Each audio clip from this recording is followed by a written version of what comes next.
Greetings. Welcome to another broadcast of I Have a Testimony. I'm your host, Brother Willie Muhammad. God came to us to seek and to save that which was lost. He raised a man from among us. He, the Honorable Elijah Muhammad, laid the foundation. What I'm doing is something that comes from him through me, and the thing that he uses in me to do the work is my faith in him and the word that he taught. To produce men and women who wanted to clean up their life and build an independent nation for the glory of God. Thank each of you all for joining us for part 2 of our interview with Sister Medina Muhammad, who's the daughter of Sister Bernstein Sharif Muhammad, who served as the only secretary to Master Farad Muhammad, and Brother John Muhammad, who's the biological brother of the Most Honorable Elijah Muhammad. Sister Medina shared with us some of the challenges that our early Muslim community had to face. And she's also joined for this session of this interview with her brother, Brother Nur. But before we get to that, we're going to show some of the clip from Brother Carlos talking about some of the difficulty that the early Muslim community faced when trying to educate our own children. Yeah. Now, Muhammad University of Islam was the grounds on which we entered into our first fight. Our first battle with law enforcement was not over the sales of a newspaper or selling bean pies or any of that. This was actually done because we wanted to set up a school to teach our own children. And as a result of the children being taken out of the public schools and beginning to be taught in Muhammad University of Islam, this caused a fight after they raided our temple on Hastings Street and basically wanted to charge the followers with contributing to the delinquency of minors. And so this is an actual photo of some of the action that took place that day in Detroit. And these are some of the followers that are being arrested. And as I said, she's joined by her brother, Brother Nur Mohammed, who will share some of the history he learned from his father, Brother John Muhammad, the Supreme Minister, the brother of the Most Honorable Elijah Muhammad. Assalamu alaikum to both of you all, and thank you all for joining us. Wa alaikum assalam, sir. Thank you. Yes, man. And I know our sister would like to start off the interview by giving thanks, which is always good. Go ahead, Sister Medina. Yes, sir. Assalamu alaikum. Alaikum salam. Listening audience, and like to thank Allah by saying, in the name of Allah, the beneficent, the merciful, I openly testify that there is no God but Allah, and Muhammad is indeed his last messenger and servant. I want to also thank Minister Farrakhan for bringing back to the minds of the people the Most Honorable Elijah Muhammad and Master Farad Muhammad. For without the ministers doing, we would not be, we would not have a reason to speak about the history of the Nation of Islam and its beginning, and we would not be sitting here today if it was not for the Honorable the Honorable Minister Louis Farrakhan. And I thank Allah for my parents and the service and sacrifices that they have done for the Nation of Islam, that we are able to share with you what we have to share. It is because of them, and there's much sacrifices. I asked my mother, as she was literally on her deathbed, how did she want to be remembered? And she said she wanted the world to know of her sacrifices for the Nation of Islam. So thank you, and I pray that we will continue to be able to share with you this great history of ours, because if, like the minister said, if you don't know the root, you will not know the tree. So we are here to help to give you some inspiration and motivation for this day of our beginning, of our independence, on our 4th of July, 1930 when Master Fard Muhammad came and made himself known. So peace be unto you, and let's go. Let's go get straight into it. So, brother Noor, your sister shared with me about how you are in the process of writing a book about your father, and you're joining us today to share insight about him, and we're thankful for his work as well as one of the founding early members of the Nation of Islam. So can you share with us, any moments that your father shared with you about his time with the Savior, as well as during the early days of the Nation of Islam? First, I'd like to give thanks to the Honorable Minister Louis Farrakhan, and thanks and praise to Allah for allowing us to have this opportunity today. I'm writing a book on my father about recollections, just moments that he had with Master Farad. I'd like to read to you a piece that I had wrote down. He said his teachings was in the city of Detroit on Russell and Sherman Street.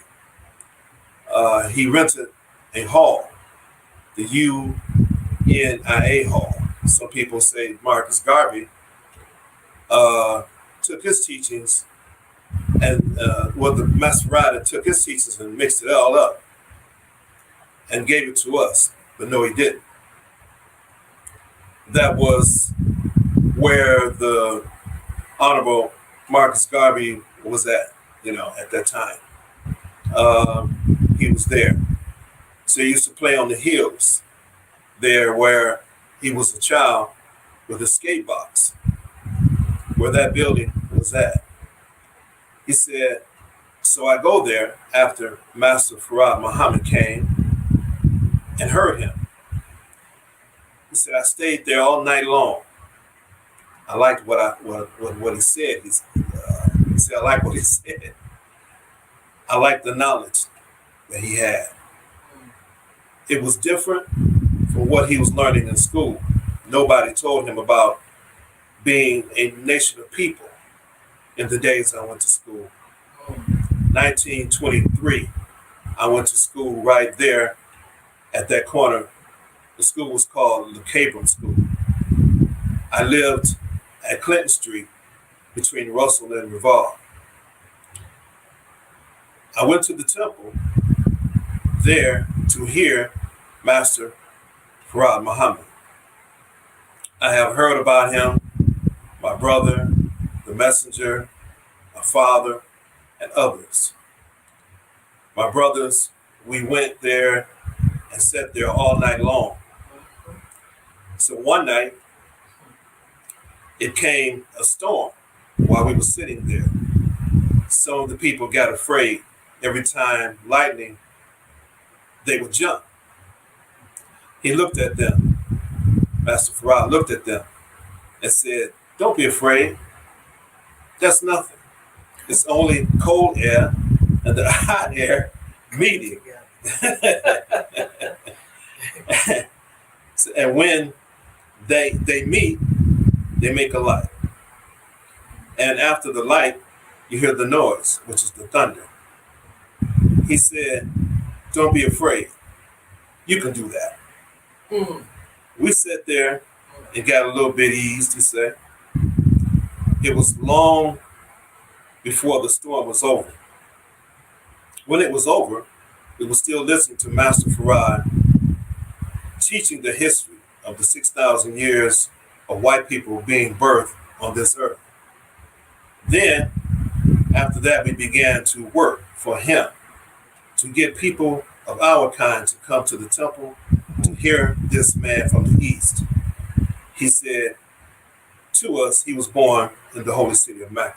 Wow. So that's a piece that that's a piece that I'm putting in the book, Recollections.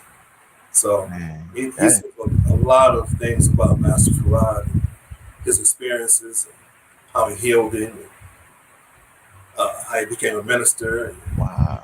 Yeah. Wow, just that little piece is significantly large, man. So thank you for that. And you know, in the booklet, also in the booklet that you all put together that talks about the early women in the Nation of Islam, your mother is mentioned, and it made me think about like your mother and your father were working together in the mission with the Savior, with the Muhammad Muhammad. Did they ever share with you all any stories about how they met each other? Like were they at the temple and Yes, sir. Yes, sir. Yes, sir. I remember my father talking about him and Brother Ben Sabakhan. How they were standing, I think probably in the secretary's office or something, looking out in the audience. And my you know how y'all do. You know how y'all do. My mother was sitting there. He described her hair. How she had these bangs, And she was sitting there, and Ben Sabakhan asked him, what you think about her? And he said, she's nice, And the story goes on after that. So. Then did your mother give you her side of the story or what? Yes, sir. She said one of the things that she said was that she noticed that he was always watching her, and she said she was thinking to herself, "Why is he always watching me?" So finally, he got up enough nerve, and he wrote her a letter we still have. Yeah. We still have that letter. That note today. Still have it today. That's right. That he wrote to her, and he asked her, was she married? Asking her personal question, and he also said, in fact, I showed it to the minister, and the minister was saying how respectful that was, because he said, if you were married, don't respond. Right. And if she was not, write him back.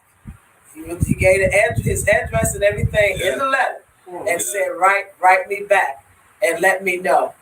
And so my mother she responded back, and she hadn't seen him. She was saying, and she was thinking to herself, I haven't seen him. So she was liking him too, and she was looking for him, but playing hard to get. So she was looking for him, and she said, and then when she finally saw him, she said, there he is, to herself. Yeah. Very excited. So there he is. And so we're here now. Right.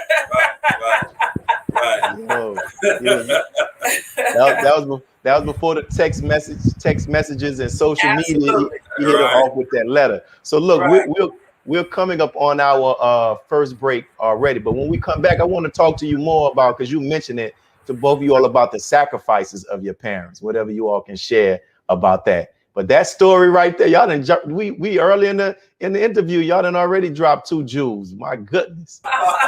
Okay. Yes, sir. Yes, sir. For these public announcements from our sponsors, and we'll be right back.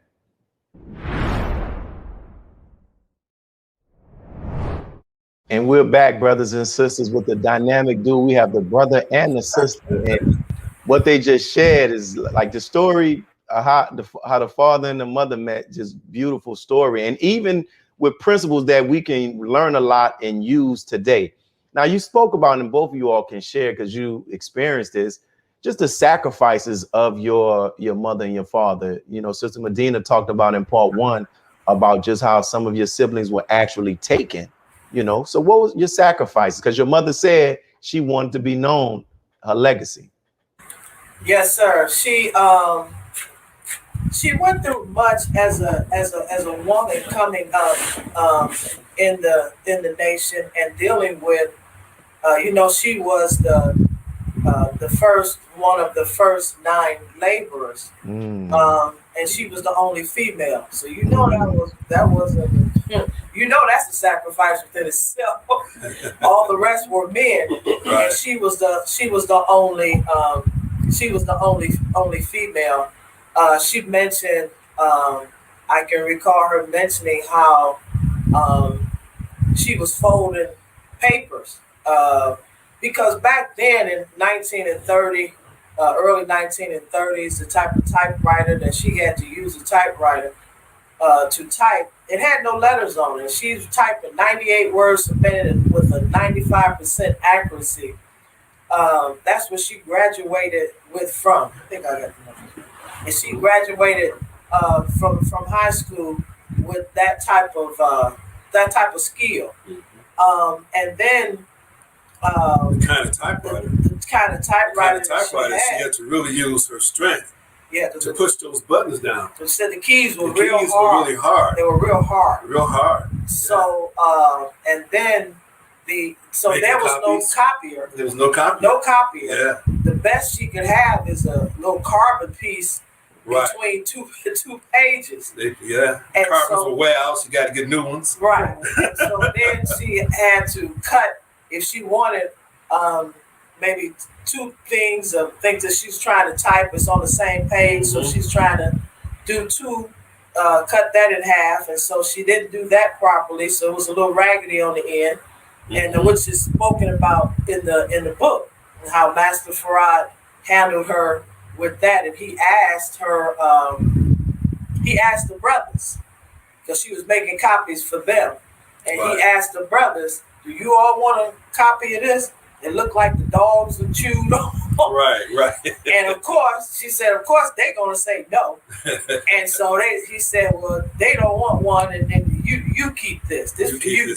Because he asked her, did she find anything wrong? She said no. And he said, well, this for you. So being, just being, I hate to say the word treated, but not in a negative sense, but handled in that type of way, was very, very hard. That's a sacrifice to, like I said, keep in mind, that's a 17-year-old that we're talking about that has experienced, had endured that type of behavior. And it had a real impact on her. Yeah. But it's something that she learned from later in life and stuck with her. One of her positions that she did was she was the one that many believers came to that had to recite. They had to recite in order to get their X. And she made sure you made no mistake, just as like Master Farad treated her and the way he was toward her, she carried that on. She carried that out through her whole life. She was definitely a perfectionist. I mean, if she was here today, I'm telling you, she probably would tell me I'm sitting wrong. She probably might say, don't say it like that. Say it like that. She probably, she was a perfectionist in everything. Don't let her send us after something to look for in the house and we didn't find it.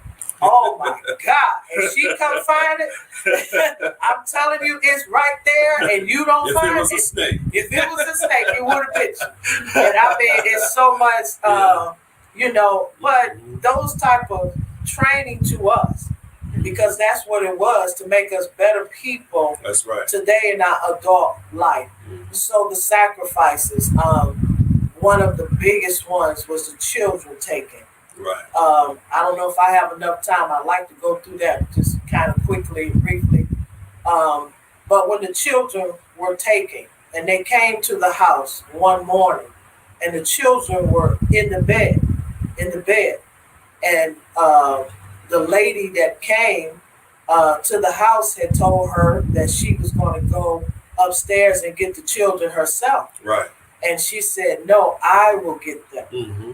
And when she got them up herself, she was talking to them and telling them to go in the name of Allah and to remember Allah. That's right. To remember Allah. She always, that was one of the, if you ask me what is the number one thing to remember in terms of my mother and leadership, was to believe in Allah, to fear Allah.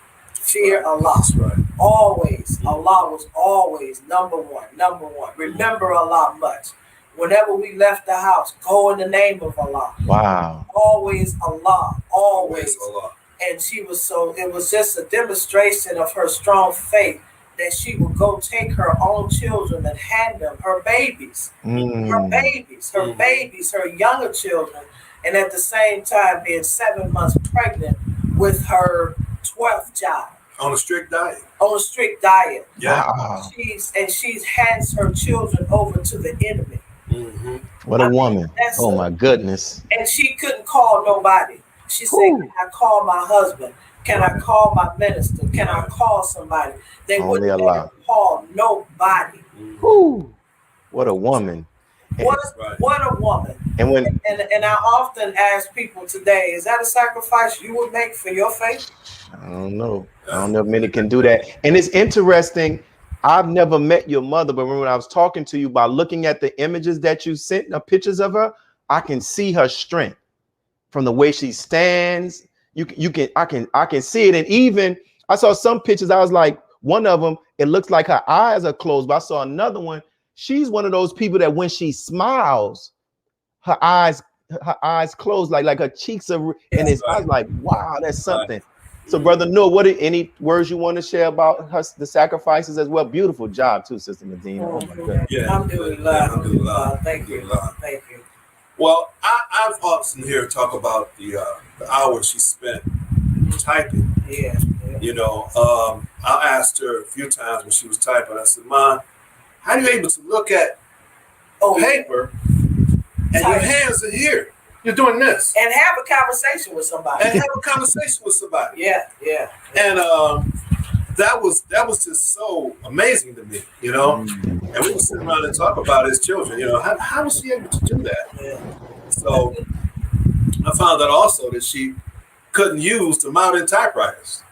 If she couldn't hit the keys hard, you know, they came up with the typewriters with the soft keys, you know, you just gently touch. She didn't want them.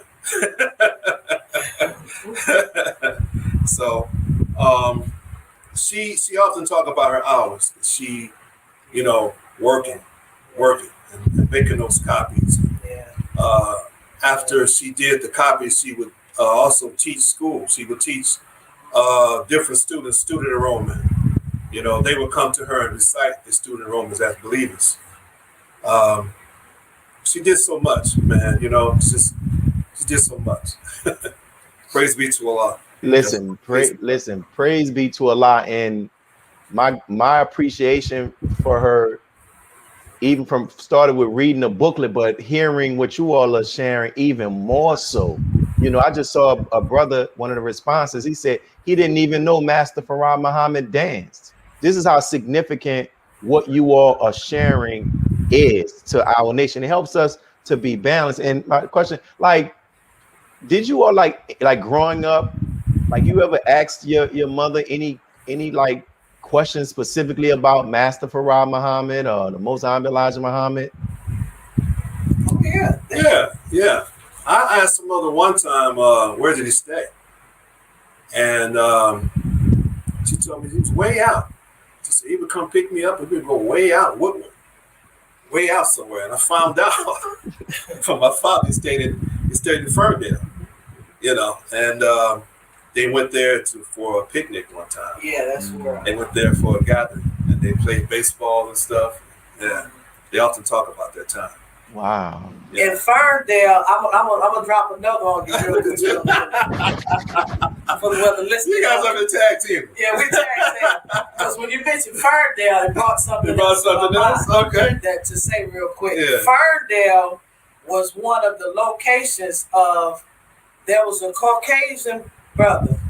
His name was Willie Muhammad. He was known as the walking encyclopedia. Yeah. He stayed in Ferndale because he was one of the many who had what they considered a fine home. Right. And if you know anything about the Detroit area, Ferndale is a suburb where it is nice. I guess it still is. Well, it is. It's pretty mixed. Yeah, it's pretty mixed nice. So this very nice area. It's across 8 Mile. 8 Mile divides the suburban areas. Like these are like neighboring suburbs to Detroit. So I don't know if you ever hear about Detroit. 8 Mile. 8 Mile is that area. So Ferndale was on the other side of 8 Mile. And I heard my father say one time that his brother Johnny used to go out there and hunt. And I'm like, at 8 Mile? So, because I'm thinking stores and all of this. Right, we see.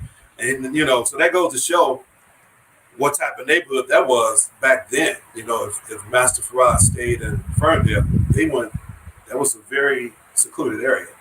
And so that was one of the houses where they partied at.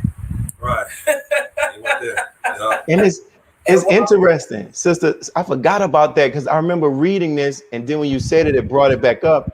You did mention, it is mentioned in, I believe, the Pathway of Islam, that the Caucasian guy. Right. Yeah. He was a Caucasian. Blue-eyed Caucasian. Yeah. And his name was Willie Muhammad. Willie He was Muhammad. one of the good helpers to Master Fard in well, I'm saying too much. Yeah, Save that for the book and the documentary. I'm saying too much. I'm saying we're gonna leave it right there. We're gonna leave it right there. Hey, I'm with, because if for those people who are watching, get the book Pathway of Islam, you'll learn a little bit more. Right. Into this, but and the upcoming books. Right, and the upcoming books. And the upcoming books too. Yeah, wow, that is beautiful, man. That is amazing. And just that history, you know, because with the sister, I read it in Brother Wakil Allah's book when they went to court. I think her name was Sally Allah. It was a young girl. Right, Sally Allah. Yes, sir. Yes, sir. Sally Allah. Wow. Yes, sir. She was one of the teachers. Well, there I go again. I think the picture's on the front of the we have it. Sally, it is on the front of. Yeah. Look at that book there. No, Sally Allah might be on the front of that. I think she's on the front of that. The one with all the. We have a young picture of her, as a matter of fact. No, not it's got not the four pictures. all the. I might have put it in that. Yeah, we'll get it. So is in one of the pictures? You see is it with the envelope over there? Is it the one with all of the sisters, like right? The Right. one with all the sisters in their uniforms, right?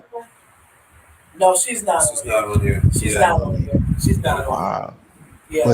And even think about this, like what Sister Medina shared and what you all have in the book about the early women. You know, the enemy is trying to make us rivals of one another between the blacks and the browns, the Hispanics. Yeah. And here, like when you said it, how Mexicans, they're known for dealing with beans, and it was a sister of that ancestry, of that ethnicity, that helped produce the bean pie. That not help. That did the bean pie. Created the bean. She created the bean pie. And Think from about there, that. of course, it has changed. You know. Yeah. That's where the idea came from. From our sister.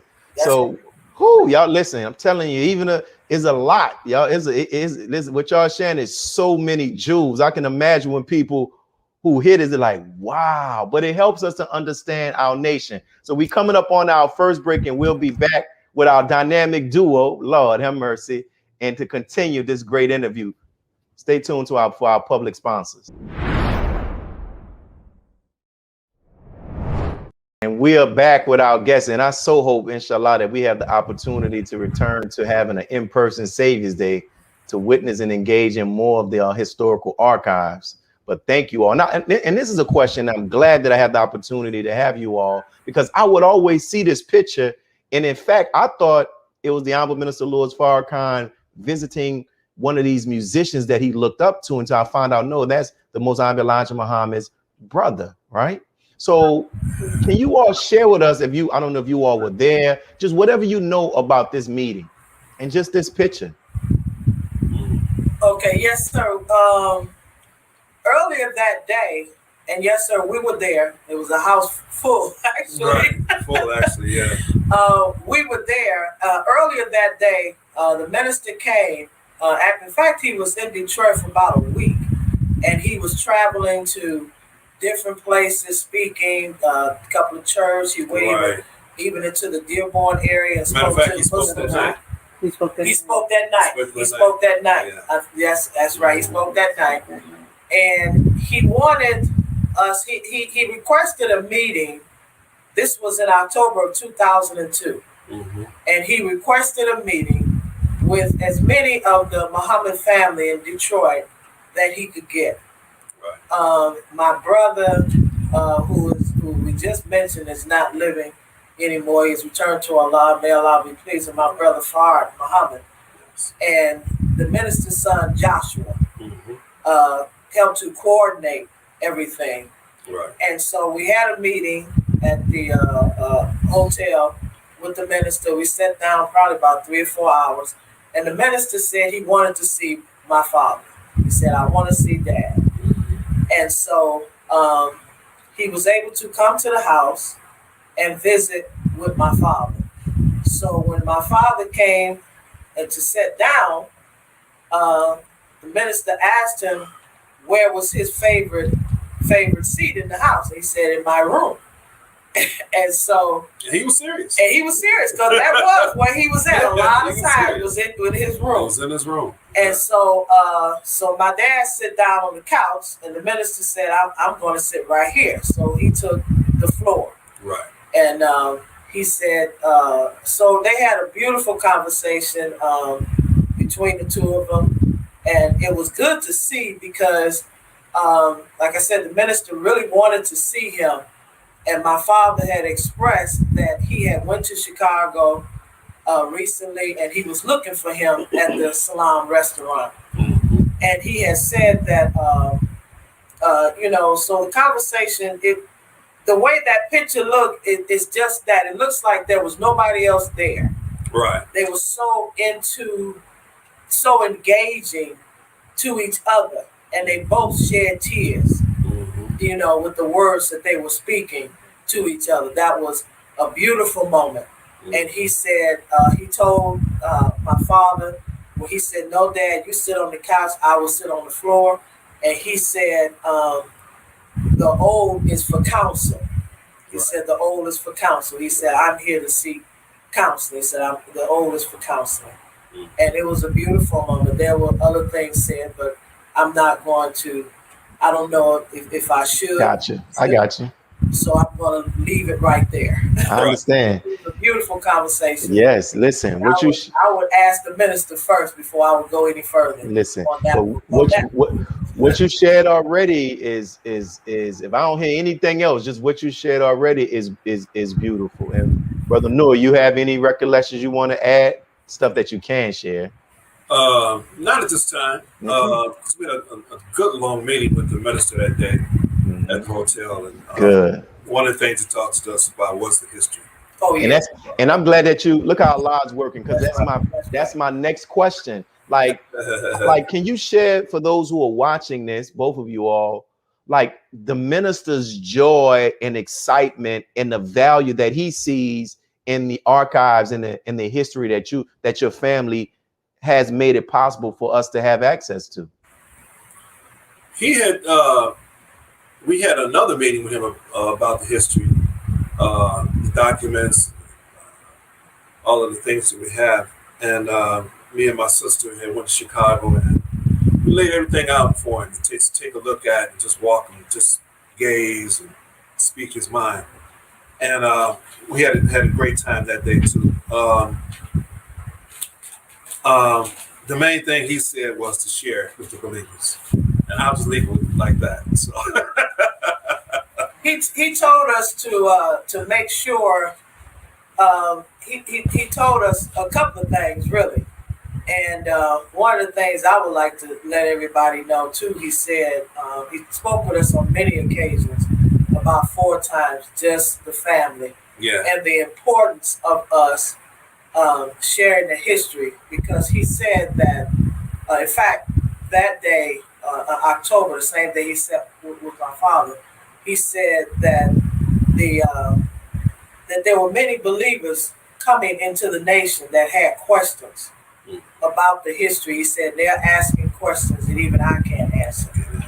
And he said, you all have the answer. He said, because of who your parents are.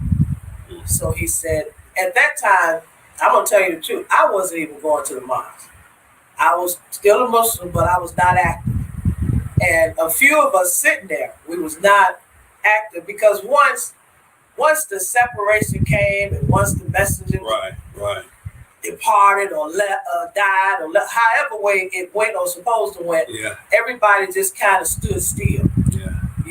And so that was a moment where my sister. So that was a moment where I kind of stood still, but he came and he did this about 4 times. We had all of it is recorded and documented. And so many times he reached out to us for help. He reached out to us, and all we could do once we a lot of times saw the value of it somebody want to sell something, get rid of something, and all of that. Yeah.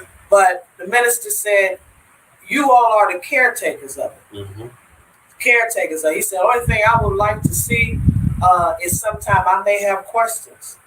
He said, and to help me in my mission, and to help share, so if you can share some things with me. So he have asked us, and we have gladly given him anything he had asked for. But what was so impressive to me is that I never knew he didn't have anything to work with but his heart. But his heart, yeah. That blew my mind, because I thought he had some sort of direction, some sort of book, some sort of something, but he had none of it. Everything he has done was solely as himself, from his heart. Mm-hmm. And when he said he needed, I was like, "You need something? What do you need what you need?" It really surprised me that he needed something, and much work that he has done in the building that he has done, that he needed some information, because he has done extremely well by his heart. That's right. He has done extremely well. So I thought he had the manual already. I thought he had it. Wow. He had it. I thought he had it. That's powerful. What you just said, and Brother Nur, you have anything you want to add? Because I know as you hear her and she hear you, thoughts pop up in your mind. So, not at this time. I can't really think of anything. Wow, so, man. That's what made me start coming back. When I saw how he really was on point. And let me say this too. I want to say this too. I didn't want to forget. I mentioned it to my brother-in-law. The minister said, oh God, he left me just that quick. Must wasn't meant for me to say. It'll come back. If it's meant for me to say. When it comes back, while you working to pull that back up, I'm gonna ask Brother Nur. I asked Sister Medina this question. I know.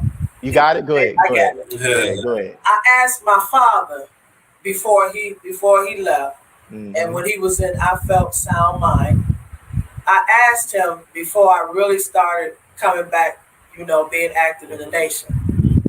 And I caught him in the kitchen one day, and I asked him, what did he think about Minister Farrakhan? And he said, these is exact words. He said, he is the onlyest person I see that's teaching the teachings of my brother. Wow. That was enough for me. That's what he said. I even told the minister the same thing. I said, my father told me X, Y, Z. He said, tell him with his help. Wow. Yeah, that's what he said. He said he's the onlyest one I see that's carrying on the teachings of my brother. Praise be to Allah. And listen, I'm telling you, I know there's so much you all want to share, but you can't because you're with the books. But what you all are sharing is a lot. Listen to me. What you all are sharing is a lot. So listen, I'm telling you, don't walk away thinking like, man, we should know. What you all are sharing is a lot, and is what Allah wants to be shared. And before we go into this break, I'm gonna ask you, Brother Nur, because I asked her. We got 4 minutes to the break. Like, when you have those moments, like, wow, my mother and my father were with the Savior, and I'm their son, and I'm their son, and my sister. You know what I'm saying? Like, what are those moments like for you? Oh man, amazing. Sometimes it breaks me to tears. Yeah. Because I'm thinking about my mother. I'm thinking about the person who helped me when I was sick, So it brings me to tears at times. But I'm very honored and respectful for what the work that left me did. The work that left behind is just awesome. I'm not talking about myself. I'm talking about my parents. None of this is me. This is all them. Right. Their dedication, their courage. I don't even know if I would have had the courage to do some of the things that they did. How dedicated am I to what I believe in or what I feel about anything, really. But I really learned that as I got older. As a child, I was hearing the stories. You know, I was hearing, make sure when you cook your food, put turmeric in it. You know, Right. I was hearing those kind of things. You know, Master Farrakhan said this, and that. Then Yeah. some of the times when her and my father would sit there before they met each other, they would have conversations about what Master Farrakhan said. You know, they were at the same meeting, but they didn't know each other. So those things was amazing, and you know, just sit back and think of that. You know, and today we'd be an honored because of work. Because of them. Yeah, you know. Listen, and the fact that I know they'll be so proud to see that you all through the booklets, through the interviews, through the exhibit, helping to continue the work and the history of what they sacrificed and gave their lives. And y'all got me. I don't have any tissue or anything. I got my eyes watering and all of that. I don't want to wipe it with my suit. And he got my eyes watering. So look, we coming up to our next break, and then we're gonna be back, man, with this very heartwarming and heartfelt and beautiful interview by our brother and our sister. So thank you all for tuning in. Let's check out our public sponsors.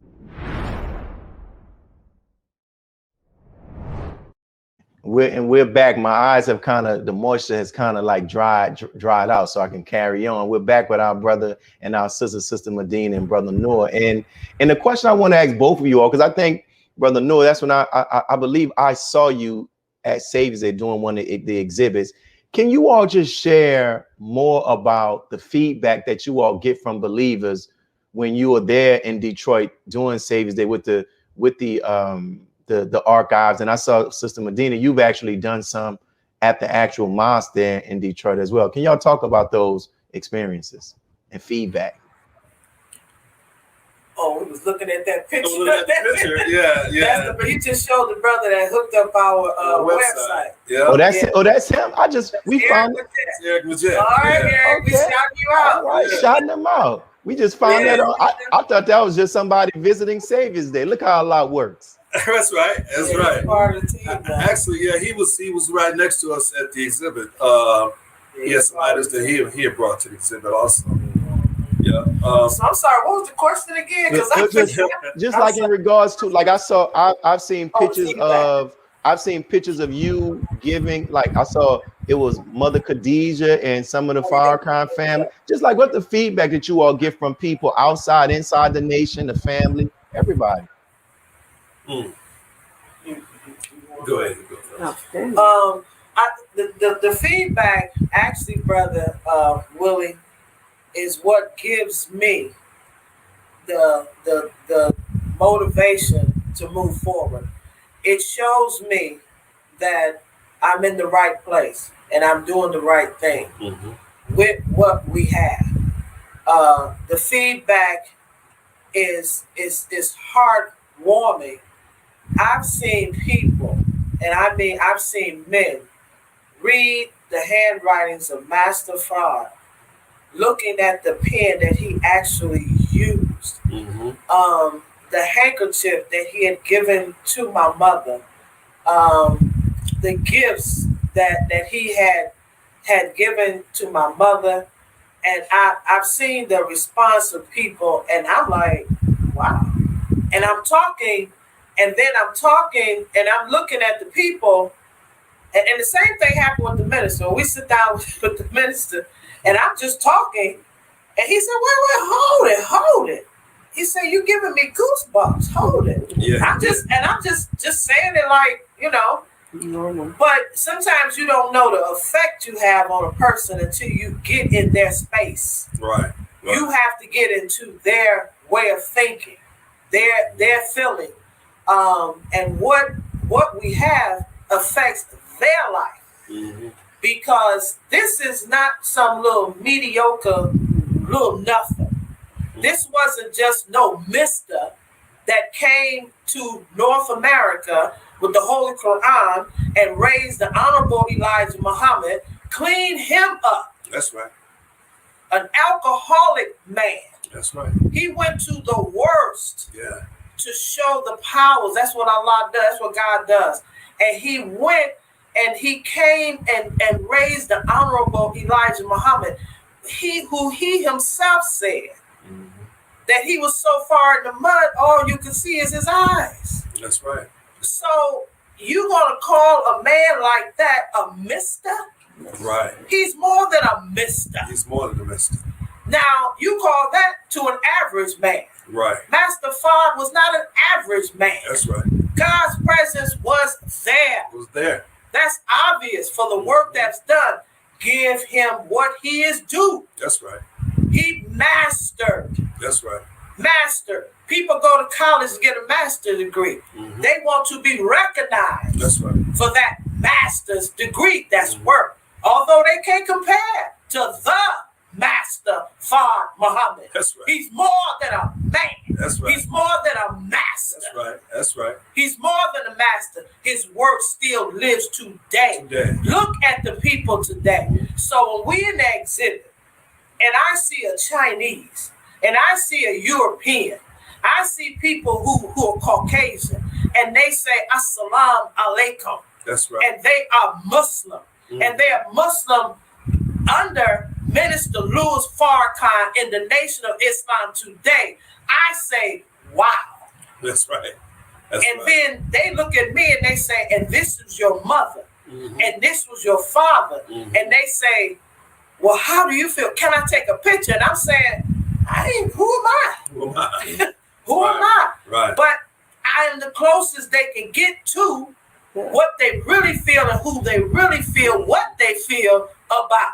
That's right. So it's so overwhelming for me sometimes, and I'm chilled, get chills through me. Oh my God. I share tears because it's like, oh my God, look at what I'm doing that's touching the hearts of people and changing people's lives today. So I'm like, it's overwhelming sometimes, and it wows me. Wow as W-O-W, not W-I-L-D. That's but wow. Wow. Go ahead. And my mother and father was a part of this. Wow. That's right. Building That's this right. foundation for us to be able to walk in a building today and believe freely. That's to right. have an education, educate our children today freely. And don't have to worry about none of that. I say, wow. Wow. So what am I supposed to do with all of this? Am I supposed to just sit and let it grow dust? Am I supposed to sit and do nothing with this? When there are people who every day put it in a vault, when there's people every day who is starving for this type of knowledge that we can share, that we can help. Right. This is helping Minister Farrakhan. This is helping my mother and father. This is helping you as a minister. That's Yes. Giving you material that you can use and say, brother, this was taught in the ministries class under the Honorable Elijah Muhammad in the early 30s. Can this help you today? Yes, indeed. Woo, Lord, that was. This is what we are about. This is our responsibility. This is our responsibility. So today, by the directive of Minister Farrakhan coming to this family, knowing the value of what this family has and what we can do, this is what I am doing. It took a lot of years because he came the first time in 2002, 2002. It's 20 and 21, so it took a little time. This is the second interview, praise be to Allah, that I have personally done. The first for him on a screen like this, to an audience like this. First one, Brother Joshua, and we pray. We pray that there will be many, many, many, many, many. I plead to the listening audience to let us come. We will come to your cities. We will do all we can. The minister told us in New Jersey, he said to the children of John and Bernstein Muhammad, take this history, go all over the world. He told us another occasion, he said, everybody should know who your mother was. He said the sisters. Then he said, "What are brothers to?" Then he said, "The whole world needs to know who That's your what he mother said, was." yeah. I said, That's what he "Brother said. Minister, it's funny you said that." I said, "Because that was the promise I made to my mother on her deathbed." Yeah. So we are here. We are here. And we have all the information.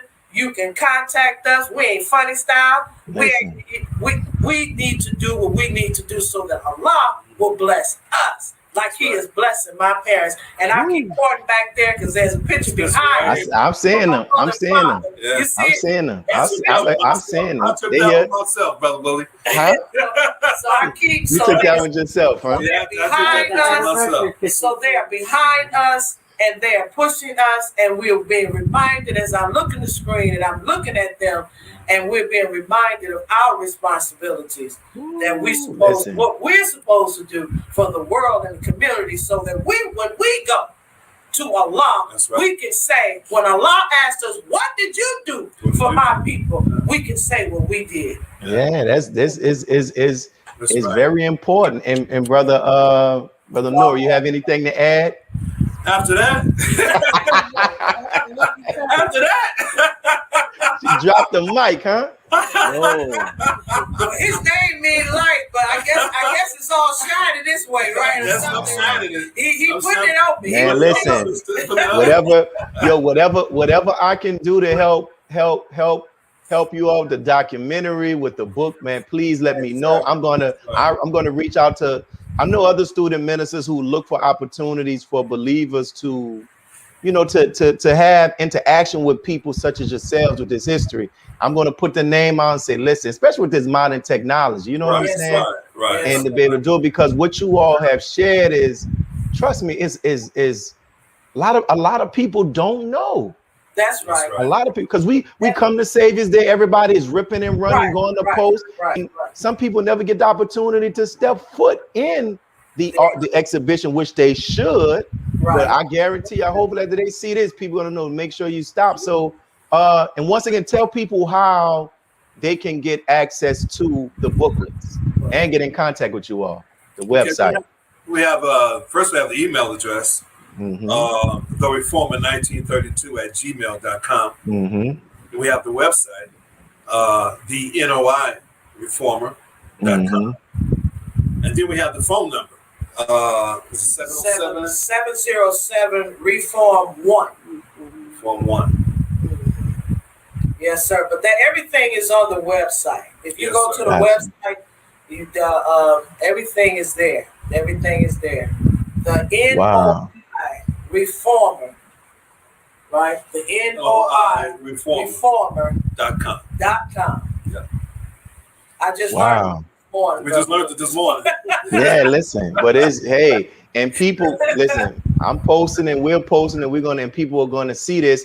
Any closing words? And I can't say thank you all enough. Listen, I can't say thank you enough. Thank you enough. I can't say thank you. I've been wanting to get with you, Brother Willie. Been wanting to get on your show. Listen, I've been, and it's all Allah's timing, because trust me, I've been wanting to, and I'm happy that Brother Joshua was able to get you on the show, and I pray other people go and watch that interview as well, and in the numerous others that are going to be coming, because you all are a national treasure to us. You know what I'm saying? Like for what you're just helping us to give the insight and even get the banners. Like me and Sister Medina was talking, and she was like, somebody asked her, what did the puppy mean on the napkin? Like sometimes we get, like, it don't mean nothing, man. That's just what it was. That was, my mother liked puppies. She liked puppies. Yeah. Oh, Well, yes, sir. We'll be Brother Joshua is coming up. Right. We're coming up with Brother Joshua podcast on the 14th. On the 14th. July 14th, which will be that's my mother's birthday. Praise July be to Allah. So we'll be talking about the Reformer some more. Thank you. I definitely can't leave without speaking about my brother-in-law, Minister Hasty Muhammad. Yes, sir. You know Brother Minister Hasty Muhammad? Yes, sir. He's in Huntsville, Alabama. Dang. Just turned 92 years old. Oh, we got to get somebody to interview him. Yes, And look, sir. The producers sir. let me know it's time to close. He's 92. Huntsville, Alabama. I'm about to start making some phone calls and somebody just get a recorder and just ask him questions. And we have to get that history. Yes, sir. Thank you all, brothers and sisters. I love you all. Can't wait to see you all again. Yes, May Allah continue to bless. And thank you. Thank you. Thank you. Thank you. Assalamu alaikum. Walaikum salam. And for those who are tuning in, thank you all for tuning in. Make sure you check out part 1 and you're checking out part 2. And make sure you see Brother Joshua's interview with them on July the 14th. That's with the People's Podcast. This is your brother Willie Muhammad. Make sure you subscribe to NNV. Check it out. Thank you. Peace. God came to us to seek and to save that which was lost. He raised a man from among us. He, the Honorable Elijah Muhammad, laid the foundation. What I'm doing is something that comes from him through me, and the thing that he uses in me to do the work is my faith in him and the word that he taught. To produce men and women who wanted to clean up their life and build an independent nation for the glory of God. Be a part of the force that powers truth in journalism. Your support helps to combat false media. Cash App NNV News.